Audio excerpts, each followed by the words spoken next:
Right, here I am at Braidwood, not far from Canberra, and it's about the 1st of October, and I'm just going to show you some of the amazing bush tucker that I've gathered between the Sydney, Gosford area and out near Canberra.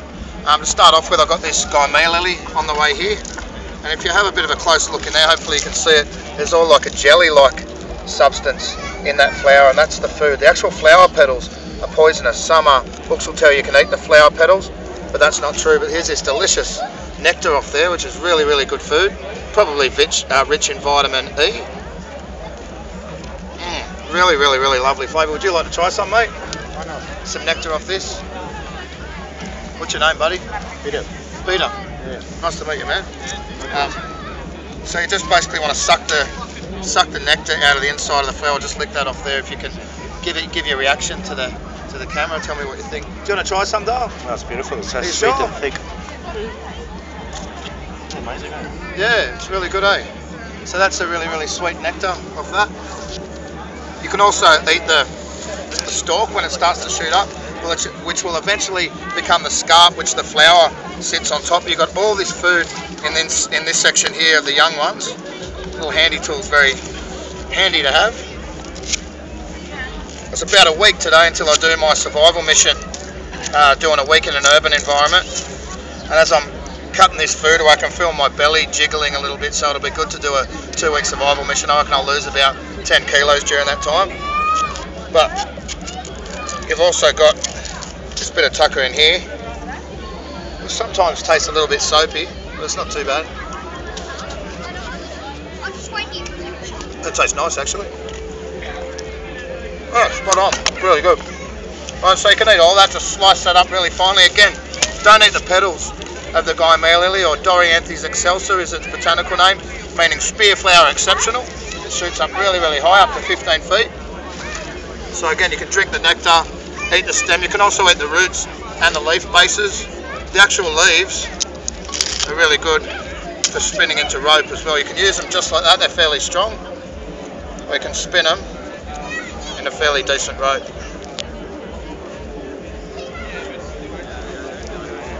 Which makes pretty decent twine. You're better off roasting them for a day on the hot coals and leaving them for a day. Roasting them for a second, then leaving them for a day. Start to get a bit of basic twine there. Also, I got these from the native ginger. They're the fruit from the native ginger, which is a really good tucker. Just crack that open so you can see it's mainly a bit like a passion fruit on the inside, really sour. There's a way of eating those. Would you like to try some? Cool. So do you want to just come and... We're just filming because I'm chucking this stuff on YouTube, but you just get that and you sort of crush it up in your mouth and swirl it around with your tongue, and it's a really sour, thanks, Jake. Sour sort of flavour. You're welcome. Do you like it? Yeah, cool. So we got those, and this is the root of the native ginger, Alpinia caerulea. This is a little bit stringy, that part. You want to get to these nodule sections in here. This is nice ginger. It doesn't have a stronger taste as your standard ginger, but it's got a really quite the strong, powerful sort of calming effect. It's really, really lovely. Good for tummy aches and upset tummies and all that sort of thing. Actually, that bit had quite a strong ginger taste. So I'll try a little bit of that.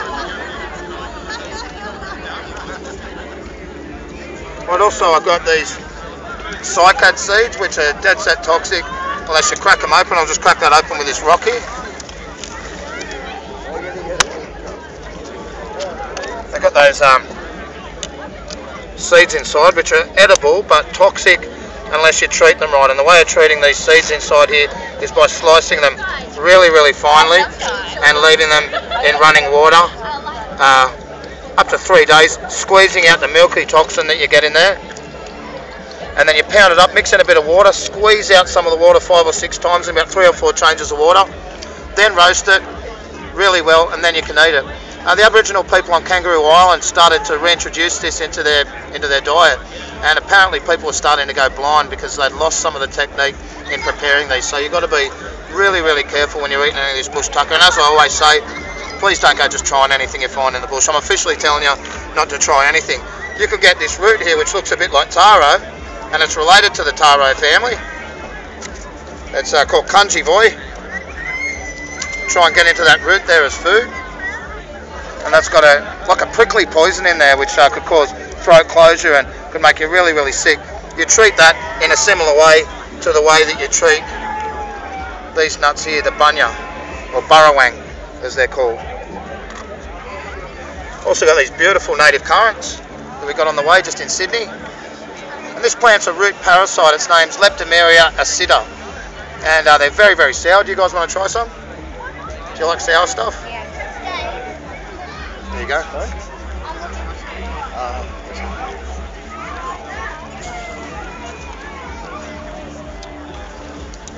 And I don't want to go for too long. We've got a few other things here. That's some of the introduced ginger species here, I thought.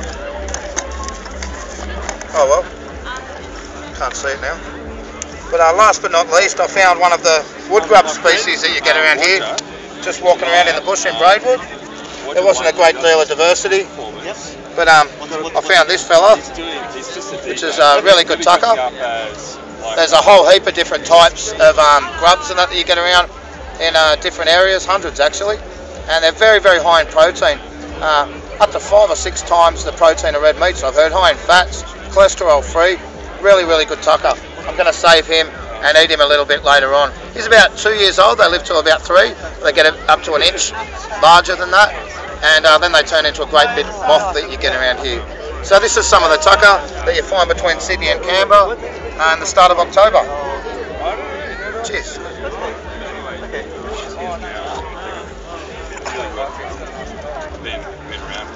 Well, I'm just